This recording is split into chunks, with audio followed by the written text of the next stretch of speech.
2021 সালে নির্বাচন হওয়ার পরে 6টা মাস এমন দিন পার করেছি, আমার মনে হচ্ছিল যে আমি ইস্তফা দিয়ে দিই, অন্তত আমার ছেলেগুলোর উপর অত্যাচার যদি বন্ধ হয়। এই সময় ফিল করেছি, পার করেছি। পোস্টপোল ভায়োলেন্স 2021 সালে, আমি এতে কিন্তু বিজেপিকে দৌড়ার সার্টিফিকেট দিচ্ছি না, কিন্তু 2021 সালে যে সমস্যার সম্মুখীন আমরা হয়েছিলাম, আমাদের কর্মী খুন হয়েছিল, একাধিক বাড়িঘর লুটপাট হয়েছে, ভাঙচুর হয়েছিল, সে অর্থে।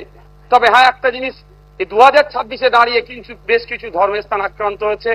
মাননীয় মুখ্যমন্ত্রী মহাশয়কে এবং বিজেপি যারা আছে তাদেরকে বলবো সেইগুলো আপনারা লক্ষ্য রাখবেন, সেগুলো লক্ষ্য রাখবেন।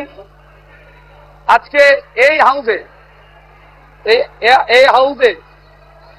হাউসে যে কথা চালাচালি হচ্ছে, আমি বসে বসে ফিল করছিলাম, সময় গিয়েছে আমাদের বক্তব্য, বিরোধীদের বক্তব্য শাসকের পছন্দ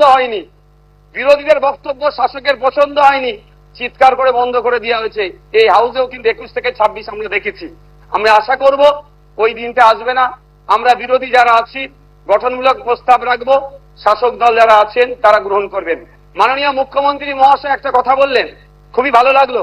আমরা যারা একাধিকবার বিভিন্ন দপ্তরে লেটার করেছি, ন্যূনতম রেকগনাইজ আমাদের লেটারকে করা হয়নি, ইনক্লুডিং চিফ মিনিস্টারের কাছে। আজকে যে কথা বলেছেন এটাকে আমি স্বাগত জানাচ্ছি, যে উনি অন্তত কথা বলেছেন যে মিনিস্টাররাও রিকগনাইজ করবে, অর্থাৎ প্রাপ্তি স্বীকার করবে। আর একটা কথা উনি বলেছেন, অল্প হলেও কাজ করব। আমরা বিরোধী, আমরা পজিটিভ কথা বলবো, রাজ্যের স্বার্থে বলবো, রাজ্যের জনগণের স্বার্থে বলবো। অহেতুক বিরোধিতা করার জন্য বিরোধিতা আমরা করব না।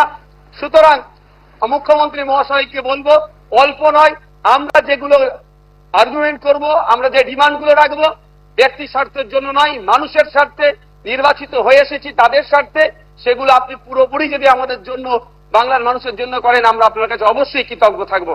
আবারও মুখ্যমন্ত্রী মহাশয়কে ধন্যবাদ জানাবো। দীর্ঘদিনের স্বপ্ন এটা আমাদের সকলেরই, যে আমাদেরকে নির্বাচিত করে এই হাউসের মধ্যে পাঠাচ্ছে। মাসের শেষে আমরা 1,21,000 টাকা নিয়ে বাড়ি যাচ্ছি। আমরা সেই জনগণের জন্য কি রোল প্লে করছি, কি বক্তব্য দিচ্ছি হাউসের মধ্যে? না, হাউসের মধ্যে এসে শুধু সময় কাটিয়ে চলে যাচ্ছি। যে আপনি লাইভ স্ট্রিমিং এর যে কথা বলেছেন, এটাও আমি আপনাকে কৃতজ্ঞতা জানাচ্ছি, স্বাগত জানাচ্ছি। এটা হওয়াটা খুবই দরকার ছিল।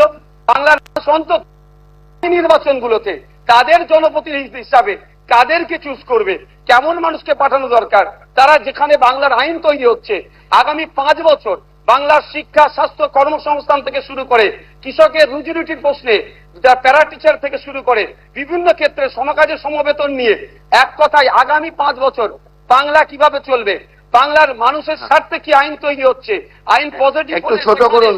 বিরোধী স্যার, শেষ করবো। বিরোধী হলেও স্যার একটা দিন সুযোগ পাচ্ছি বলার, এরপর তো টাইম মেনটেন করে দেবেন। তো স্যার সেই জায়গাগুলো লাইভ যেটা আছে সেটা আমি স্বাগত জানাচ্ছি।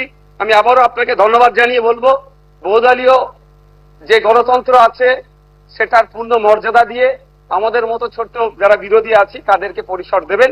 ধন্যবাদ স্যার।